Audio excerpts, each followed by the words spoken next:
Smart meter के खिलाफ प्रदर्शन कर रही विपक्षी नेता पायल साकरिया नगर सेवकों और रहवासियों को हिरासत में लेने के बाद रिहा। वेसु आवास में लगे स्मार्ट मीटर हटाने के लिए आवेदन देने पहुंचे निवासी। पायल साकरिया का डीजीवीसीएल से सवाल, बीजेपी पार्षदों विधायकों के घरों पर क्यों नहीं लगे स्मार्ट मीटर? आजकल स्मार्ट मीटर के बारे में खूब सुनना चाह रहा है। लोगों को शिकायत है कि स्मार्ट मीटर लगने के बाद उनका बिल 2 गुना या 3 गुना आ रहा है। ऐसा ही एक मामला सूरत के वेसु में आवास के निवासियों का था, जिनका बिल 2 महीने तक 1000 या 1500 आता था। उनका भी स्मार्ट मीटर लगने के 15 दिन के भीतर 3000 का रिचार्ज हो गया। इसलिए आवास के निवासियों ने विपक्षी नेता पायल साकरिया से संपर्क किया और इस मामले में न्याय की गुहार लगाई। आज सूरत महानगर पालिका की विपक्षी नेता पायल साकरिया के नेतृत्व में आपके नगर सेवक कुंदन कोठिया, मनीषा कुकड़िया और नेता वेसु आवास के रहीशों कापोद्रा स्थित डीजीवीसीएल कार्यालय गए।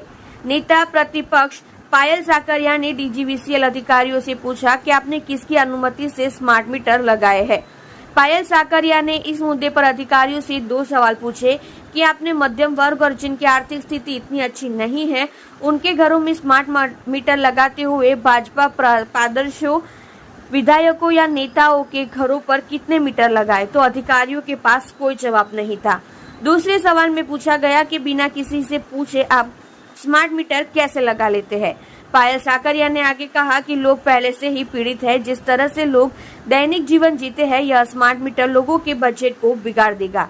मध्यम वर्ग कर्ज की किश्तों, घरेलू खर्चों, लड़कों की स्कूल की फीस, अन्य तीसरे खर्चों आदि से पीस रहा है। अब और अधिक बोझ नहीं उठाया जा सकता। यह सरकार हर दिन नए फैसले और फतवे निकालती है, जिसका असर आम आदमी पार्टी पर पड़ता है। इन सब बातों के बीच कापोद्रा पुलिस के स्टाफ के लोग पहले से ही मौजूद थे। इससे पहले कि वे स्थिति को बढ़ा पाते, उन्होंने विपक्ष की नेता पायल साकरिया, नगर सेवक कुंदन कोठिया, मनीषा कुकड़िया और वेसु आवास के स्थानीय नेताओं को हिरासत में ले लिया और उन्हें कापोद्रा पुलिस स्टेशन ले गए। हालांकि सभी को देर से छोड़ा गया। जी, આજે હું પાયલ સાકરિયા, સુરત મહાનગરપાલિકા વિરોધ પક્ષ નેતા અને સાથે અમારી આમ આદમી પાર્ટીના નગર સેવક શ્રી એવા કુંદનબેન અને મનીષાબેન પણ છે। અને આજે સુડા આવાસના જે રહીશો છે એ તમામ લોકો ડીજીવીસીએલ કચેરી ખાતે આવ્યા છે, કેમ કે એમના ઘરોની અંદર સ્માર્ટ મીટરો લગાવી દેવામાં આવ્યા છે વગર કોઈ પરમિશને, કોઈ પણ પૂછવામાં નથી આવ્યું સ્માર્ટ મીટર લગાવી કે ના લગાવીએ, વગર પરવાનગીએ સ્માર્ટ મીટરો લગાવી દેવામાં આવ્યા છે। તો એ બાબત આજે તમામ લોકોને સાથે લઈને અમે અહીંયા ડીજીવીસીએલ કચેરી ખાતે આવ્યા છીએ। મુદ્દાની વાત તો એ છે કે જ્યાં ગરીબો રહે છે, જ્યાં લોકો પૈસા પણ નથી ભરી શકે એમ એ જગ્યાઓ પર સ્માર્ટ મીટરો લગાવ્યા છે। એ જ વેસુની અંદર ત્યાંના સાંસદ પણ રહે છે, કેમ સાંસદના ઘરે નથી સ્માર્ટ મીટરો લગાવાયા, કેમ ત્યાંના ધારાસભ્યના ઘરે સ્માર્ટ મીટરો નથી લગાવાયા, કેમ ત્યાંના કોર્પોરેટરોના ઘરે સ્માર્ટ મીટર નથી લગાવાયા।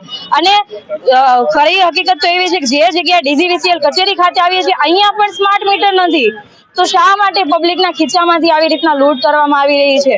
તો આ બાબતે અમે સુડા આવાસના તમામ રહીશોની સાથે અહીંયા કચેરી ખાતે ડીજીવીસીએલ કચેરી ખાતે અમે મોરચો લઈને આવ્યા છીએ, રજૂઆત કરવા માટે આવ્યા છીએ। તાત્કાલિક ધોરણે સ્માર્ટ મીટરો હટાવવામાં આવે અને કેટલા દિવસની અંદર સ્માર્ટ મીટરો હટાવવામાં આવશે એવી જવાબ માંગવા આવ્યા છીએ। જો સ્માર્ટ મીટરો હટાવવામાં નહીં આવે તો આવનારા સમયની અંદર તમામ લોકો પોતાના સ્માર્ટ મીટર હાથે કાઢીને અહીંયા જમા કરાવવા માટે આવશે।